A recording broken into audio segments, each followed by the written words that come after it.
Everybody's looking for heroes, those shining beacons of hope and valor who save the day and make the world a better place. We celebrate them, we honor them, and we tell their stories for generations.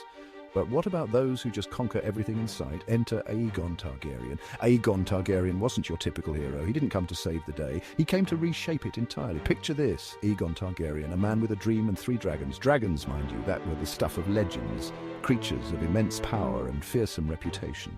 With his dragons Balerion, the Black Dread, Vhagar and Meraxes, Aegon had the ultimate weapons of mass destruction. These weren't just pets, they were the embodiment of his ambition and the tools of his conquest. Imagine the sight of these colossal beasts soaring through the skies, casting shadows over the lands below. Westeros was minding its own business, divided into 7 kingdoms, each with their own problems, like a dysfunctional family reunion. Each kingdom had its own rulers, its own conflicts, and its own way of life. It was a land of diversity, but also of division and strife. Aegon decided the best way to make friends was by setting everything on fire. He saw the fragmented state of Westeros as an opportunity, a canvas upon which he could paint his vision of a unified realm. And what better way to start than with a little fire and blood? With his sisters' wives, because one wife is never enough when you're an overachiever, he took his dragon Balerion and started barbecuing castles. The sight of a dragon descending upon a fortress, unleashing torrents of flame, was enough to strike terror into the hearts of even the bravest warriors. When he wasn't busy being a pyromaniac, Aegon was quite the diplomat. He understood that brute force alone wouldn't secure his rule. He needed the cooperation, or at least the submission, of the Lords of Westeros. So he offered them a simple choice.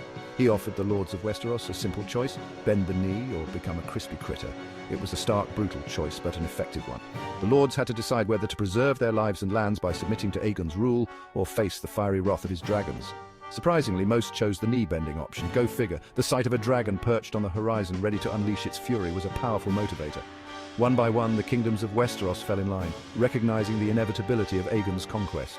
One of his most famous acts was the Field of Fire, where he roasted a combined army of over 50,000 men. It was a decisive battle that showcased the devastating power of his dragons and cemented his reputation as a conqueror. Think of it as a medieval cookout, but with more screaming. The aftermath of the battle was a grim reminder of the cost of defiance. The charred remains of the fallen served as a stark warning to those who might consider resisting Aegon's rule. Aegon's idea of urban planning involved melting swords into a super uncomfortable chair, the Iron Throne.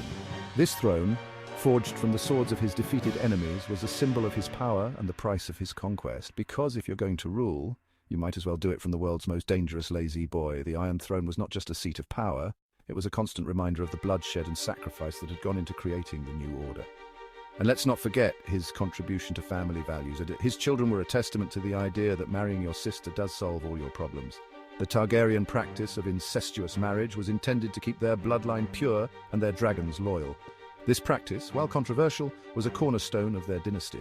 It ensured that the Targaryens remained distinct and powerful, their dragons bound to their family by blood and tradition. So, next time you think your Monday is rough, just remember, at least you're not trying to conquer a continent with fire and blood. Aegon's journey was fraught with challenges, but his determination and the might of his dragons saw him through. Aegon the Conqueror, proving that sometimes taking over the world is just a matter of having the right kind of lizard. His legacy is a testament to the power of ambition and the impact of a single visionary leader. That's the real story of Aegon Targaryen, folks. History never felt so fiery. His tale is a blend of myth and reality, a story of conquest, power, and the indomitable will to reshape the world.